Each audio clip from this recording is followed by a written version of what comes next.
इंतहाई खतरनाक तरीन सूरत हाल मईशत के हवाले से क्यों? तो क्या हुई? कतर के अल्थानी ग्रुप ने पाकिस्तान में पोर्ट कासिम पावर प्रोजेक्ट से अपने पैसे निकालने का ऐलान कर दिया। कतर जिसने पोर्ट कासिम में पैसा लगाया हुआ था वो पैसा निकाल के वापस लेके जाने लगे हैं। आप दुनिया से पैसे लेने जाते हैं, दुनिया अपने पैसे निकाल रही है। वजह यह है कि दुनिया को नजर आ रहा है, उन्हें यह पता है कि जनाब पाकिस्तान में उनका माल डूब जाएगा, क्योंकि जुनूनी किस्म के लोग जो है पाकिस्तान पे मुसल्लत किए गए हैं। वो यहाँ से कहाँ जा रहे हैं? अफ्रीका और एशिया पैसिफिक में वो अपनी सरमाकारी सारी वहां शिफ्ट कर रहे हैं। और जो सी पैक के मंसूबे में देखें, इसमें चीन की इतनी बड़ी कंपनी है, चाइना एनर्जी इंजीनियरिंग, इसके 51% शेयर है। ये किधर जाएंगे जरा सोचें, ये भी निकल जाएंगे। भाई भाई अपनी जगह पे, रात को चारपाई अपनी जगह पे। तो भाई के साथ भाई ने धोखा दिया। किसने किसको धोखा दिया ये तो खैर अब आप जानते हैं। पाकिस्तान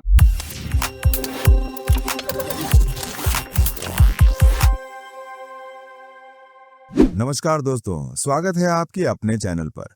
दोस्तों, पाकिस्तान का हाल अब इतना बुरा हो गया है कि कतर भी अपना बोरिया बिस्तर बांधकर भाग रहा है पाकिस्तान से। आखिर ऐसा क्या हो गया?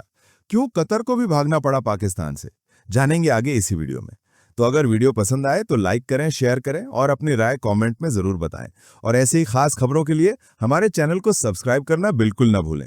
फिर मिलेंगे अगले वीडियो में, तब तक के लिए धन्यवाद। मैं साबित कर सकता हूं सिर्फ एक चीज दिखा के कि मुल्क तबाही की तरफ जा रहा है। ये जरा चेक करें।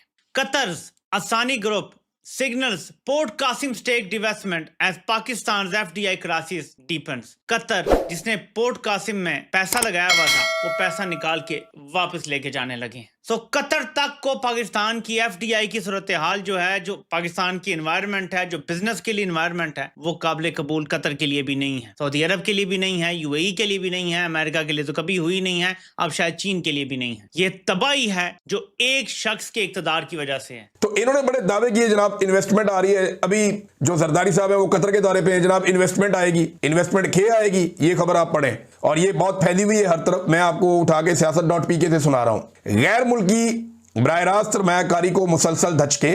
कतर के अलसानी ग्रुप ने पोर्ट कासम पावर प्लांट में हिस्सेदारी बेचने का इंदिया दे दिया। उन्होंने पोर्ट कासम के 1320 मेगावाट कोयले से चलने वाले बिजली घर में अपनी 49% हिस्सेदारी फरोख्त करने का इरादा जाहिर किया है। अब आप अंदाजा करें, ये $1 अरब से ज्यादा पैसे हैं उनके, कतर के। आप दुनिया से पैसे लेने जाते हैं, दुनिया अपने पैसे निकाल रही है। वजह यह है कि दुनिया को नजर आ रहा है, उन्हें यह पता है कि जनाब पाकिस्तान में उनका माल डूब जाएगा, क्योंकि जुनूनी किस्म के लोग जो है पाकिस्तान पे मुसल्लत किए गए हैं। ये किसी भी पागलपन के चक्कर में, किसी के कहने के ऊपर किसी जंग में भी उतर सकते हैं। लिहाजा लोग जो है वो अपना सरमाया निकाल रहे हैं पाकिस्तान से। इससे पहले आप देखें ना, फाइजर चली गई, एली लिली चली गई, शेल, टोटल, टेलीनॉर, उबर, क्रीम, बेशुमार कंपनियां पाकिस्तान से पहले जा चुकी हैं। पाकिस्तान को छोड़कर अपना सरमाया उन्होंने निकाल लिया। और अब ये कतर भी यहां से अलसानी ग्रुप जो है वो अपना सरमाया निकालने का सोच रहा है। और अभी कतर की तरफ से सुन ले खबर, जहां नवाज शरीफ के, जरदारी के, मरियम साहिबा के बड़े गहरे ताल्लुक है। अल्थानी ग्रुप ने वहां कासम जो प्रोजेक्ट है कासमपुर में, वहां अल्थानी ग्रुप ने $1 अरब वहां कराची में लगाई सरमाकारी। पोर्ट कासिम पर 660 मेगावाट का कोल प्रोजेक्ट वो सी पैक के जरिए लगा, और उसमें चीन की एनर्जी कॉर्पोरेशन है, याद रखें। इन दोनों का ज्वाइंट वेंचर था जिसमें 51% चीन के शेयर और 49% जो है कतर के। अब कतर को पाकिस्तान के मुआशी बहरान का पता चल गया कि डॉलर की किल्लत है, बिजली के नर्ख कहां से कहां पहुंच चुके हैं, अदायगियां हो ही नहीं रही। फिर वही काम जो हर गैर मुल्की कंपनी ने की, यहां से भागना।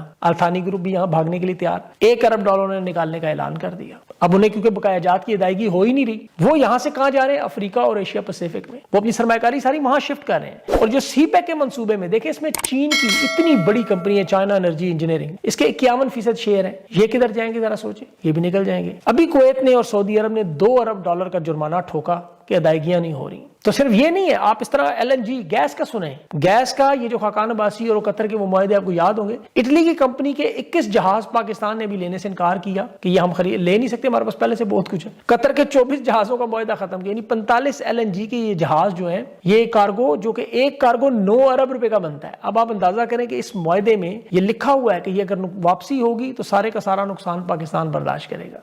तो ये मुआहदे ऐसे किए गए किकबैक्स और स्कैंडल्स में कि तबाही और बर्बादी फिर गई। Thank you very much, thank you so much. भाई भाई अपनी जगह पे, रात को चारपाई अपनी जगह पे। तो भाई के साथ भाई ने धोखा दिया। किसने किसको धोखा दिया ये तो खैर अब आप जानते हैं। पाकिस्तान के अंदर कारोबार, जब लोकल सरमायाकार अपने पैसे निकाल के गल्फ की तरफ लेके जा रहे हैं, तो क्या गल्फ वालों को किसी पागल कुत्ते ने काटा है कि वो अपने पैसे पाकिस्तान में आके इन्वेस्ट करेंगे, और ऐसी चीज के अंदर जिसका कुछ पता ही नहीं अब क्या होगा, पैसे आप निकाल ही नहीं सकते, और फिर कहते हैं कि हम फॉरेन इन्वेस्टमेंट लेके आ रहे हैं। SIFC Pakistan special investment facilitation council के तहत हम लेके आ रहे हैं, और ये कह रहे हैं investor confidence in Pakistan continues to strengthen, foreign firms repatriated 752 million, यानी जो बैनुल-अक़वामी कंपनीज फर्म्स ने इन्वेस्ट किया था पाकिस्तान के अंदर, वो 752 मिलियन डॉलर्स निकाल के प्रॉफिट्स और डिविडेंड्स के तहत इस साल यानी FY26 के अंदर वो जा चुके हैं, reflecting trust in the country sustained economic momentum. पैसे निकालने के ऊपर trust in sustained economic momentum, तो ये भी आप कह लें दिन रात है, रात दिन है। ऑरवेल जिंदाबाद, Aurangzeb is the new Orwell, सही है। और वो होता है ना, वो जो एंटिटी द बिग ब्रदर, वो है बैठा हुआ कहीं अपने ख्यालों में। यहाँ पे $750 मिलियन निकल के चले गए आपके पहले 4 महीनों में इस फिस्कल ईयर के, वो सक्सेस है। अब कतर अपने पैसे निकालने की बात कर रहा है, वो सक्सेस है। या अल्लाह मुझे तौफीक दे कि मैं अपने इन सेंटिमेंट्स को काबू में रख सकूं। खत्म, bye bye, tata, good bye, गया।